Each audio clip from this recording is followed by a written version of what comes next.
Assalamualaikum warahmatullahi wabarakatuh. Perkenalkan, nama saya Handrini Salangkas, Tambuk F551 19012.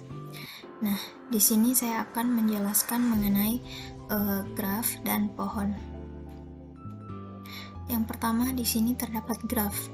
Graf merupakan struktur diskrit yang terdiri himpunan sejumlah berhingga objek yang disebut simpul atau vertices atau vertex, dan himpunan sisi atau edges yang menghubungkan simpul-simpul tersebut. Terdiri dari graf digunakan untuk merepresentasikan objek-objek diskrit dan hubungan antara objek-objek tersebut. Notasi sebuah graf adalah G sama dengan V atau E, di mana V yaitu himpunan tak kosong dari simpul-simpul atau vertices, dan I atau E yaitu himpunan sisi-sisi atau edges yang menghubungkan sepasang simpul. Graf juga merupakan himpunan simpul atau notch dan rusuk atau edge yang dimana setiap simpul berisi satu elemen dan setiap rusuk menghubungkan dua simpul, bisa juga ke dirinya sendiri, dan bisa memiliki atribut. Ukuran graf adalah cacah simpul di dalamnya. Jika dua simpul terhubung oleh sebuah rusuk, maka dua simpul tersebut bertetangga. Derajat simpul adalah banyaknya rusuk yang dimilikinya. Nah, adapun graf berarah, graf tak berarah, dan graf kosong. Graf berarah adalah graf yang rusuknya mempunyai arah, sedangkan graf tak berarah adalah graf yang rusuknya tidak mempunyai arah. Dan graf kosong adalah graf yang tidak memiliki simpul. Dalam graf terdapat lintasan dan siklus. Lintasan atau path adalah daftar rusuk yang dinyatakan dengan daftar simpul yang dilalui. Sedangkan siklus atau cycle adalah lintasan yang simpul awal dan akhirnya sama. Terdapat beberapa jenis graf, yaitu 1. Graf sederhana atau simple graph merupakan graf tak berarah yang tidak mengandung gelang maupun sisi ganda. Kedua, graf ganda atau multigraph merupakan graf tak berarah yang tidak mengandung gelang atau loop. Yang ketiga ada graf semu atau pseudograph, merupakan graf yang boleh mengandung gelang atau loop. Yang keempat ada graf berarah atau directed graph atau yang disingkat menjadi D-graph, merupakan graf yang setiap sisinya mempunyai arah dan tidak mempunyai dua sisi yang berlawanan antara dua buah simpul atau tak mempunyai sisi ganda. Nah, derajat graf adalah jumlah dari derajat vertex-vertexnya, sedangkan derajat vertex adalah banyaknya edge yang incidence atau terhubung ke edge tersebut. Berdasarkan derajat vertex, sebuah vertex dapat disebut vertex ganjil bila derajat vertexnya merupakan bilangan ganjil, dan vertex genap bila derajat vertexnya merupakan bilangan genap. Vertex bergantung atau akhir yaitu bila vertexnya adalah 1, dan vertex terpencil yaitu bila derajat vertexnya adalah 0. Nah, dalam keterhubungan sebuah graf akan dikenal beberapa istilah-istilah berikut. Yang pertama itu terdapat walk yaitu barisan vertex dan edge. Yang kedua terdapat trail yaitu walk dengan edge yang berbeda. Yang ketiga terdapat path atau jalur yaitu walk dengan vertex yang berbeda. Yang keempat yaitu ada cycle atau circuit yaitu trail tertutup dengan derajat setiap vertexnya sama dengan 2.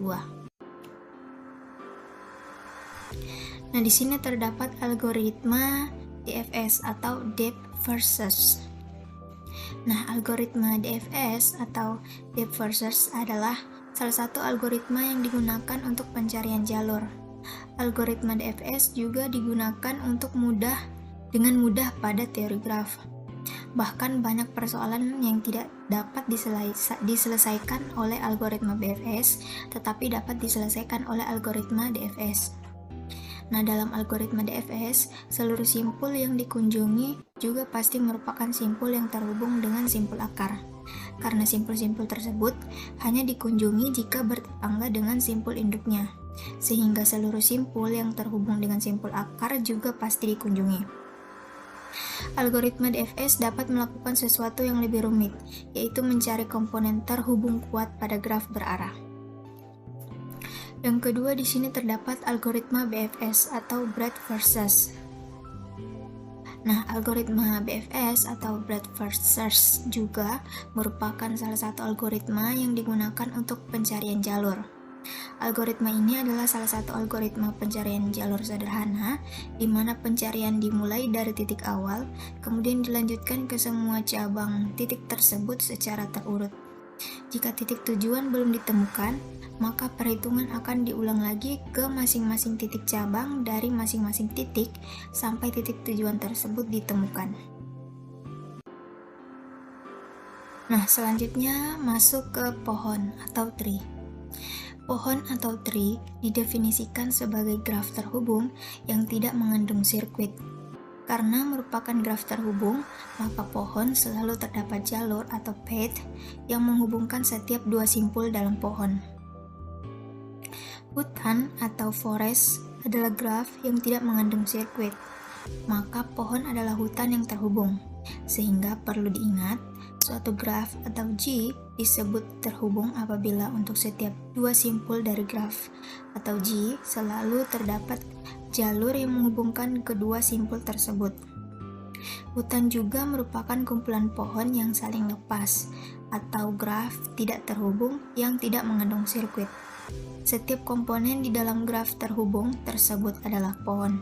Sirkuit atau cycle adalah suatu lintasan tertutup dengan derajat setiap simpul 2. Daun adalah titik di dalam pohon yang berderajat 1. Titik dalam pohon yang berderajat kurang dari 1 disebut titik cabang. Dan suatu pohon dengan n titik memiliki n-1 garis. Pohon rentangan atau spanning tree adalah suatu subgraf dari graf G yang mengandung semua simpul dari G dan merupakan suatu pohon. Graf atau G sama dengan n simpul dan m ruas. Spanning tree sama dengan n simpul dan n-1 ruas. Karena pohon dengan n simpul memuat n-1 sisi, maka untuk mendapatkan spanning tree dari suatu graf terhubung G dengan n simpul dan Q sisi dilakukan dengan cara menghapus Q kurang n tambah 1 sisi. Pohon berakar atau rooted tree adalah pohon yang satu buah simpulnya diperlakukan sebagai akar dan sisi-sisinya diberi arah sehingga menjadi graf berarah. Pohon berakar adalah graf berarah atau digraph atau T yang mempunyai dua syarat, yaitu yang pertama, bila arah sisi-sisi pada T diabaikan, hasil graf tidak berarahnya merupakan sebuah pohon. Yang kedua, ada titik tunggal R sedemikian hingga derajat masuk R adalah 0 dan derajat masuk sembarang titik lainnya adalah 1. Titik R disebut akar dari pohon berakar. Pohon biner atau binary tree adalah pohon berakar yang setiap titiknya memiliki paling banyak 2 anak dan setiap anak ditunjuk sebagai anak kiri dan anak kanan. Pada pohon biner, setiap titik mungkin memiliki 1 atau 2 anak.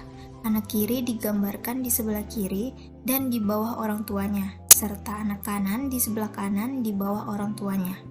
Pohon biner digunakan dalam ilmu komputer untuk mengolah data. Nah, sifat utama pohon biner yang pertama yaitu jika pohon mempunyai simpul sebanyak n, maka banyaknya ruas atau H adalah n-1. Yang kedua, mempunyai simpul khusus yang disebut akar atau root. Jika simpul tersebut memiliki derajat keluar kurang dari sama dengan 0 dan derajat masuk sama dengan 0. Yang ketiga yaitu mempunyai simpul yang disebut sebagai daun atau leaf, yang jika simpul tersebut berderajat keluar sama dengan 0 dan berderajat masuk sama dengan 1. Yang keempat, setiap simpul mempunyai tingkatan atau level yang dimulai dari root yang levelnya sama dengan 0 sampai dengan level N pada daun paling bawah. Simpul yang mempunyai level yang sama disebut bersaudara atau brother atau sibling. Nah, yang kelima, pohon mempunyai ketinggian atau kedalaman atau yang disebut height yang merupakan level tertinggi tambah 1. Yang keenam, yaitu ada pohon mempunyai berat atau weight yang merupakan banyaknya daun pada pohon. Nah, pohon rentangan minimal atau minimal spanning tree yaitu apabila G suatu graf berbobot atau suatu network, maka pohon rentangan minimal dari graf adalah pohon rentangan dengan jumlah bobot terkecil. Algoritma untuk mencari pohon rentangan minimal adalah yang pertama yaitu ada algoritma Solin, yang kedua ada algoritma Kruskal, dan yang ketiga ada algoritma Prims. Nah, itulah tadi penjelasan mengenai graf dan pohon dari saya, dan apabila ada kesalahan kata mohon dimaafkan. Wassalamualaikum warahmatullahi wabarakatuh.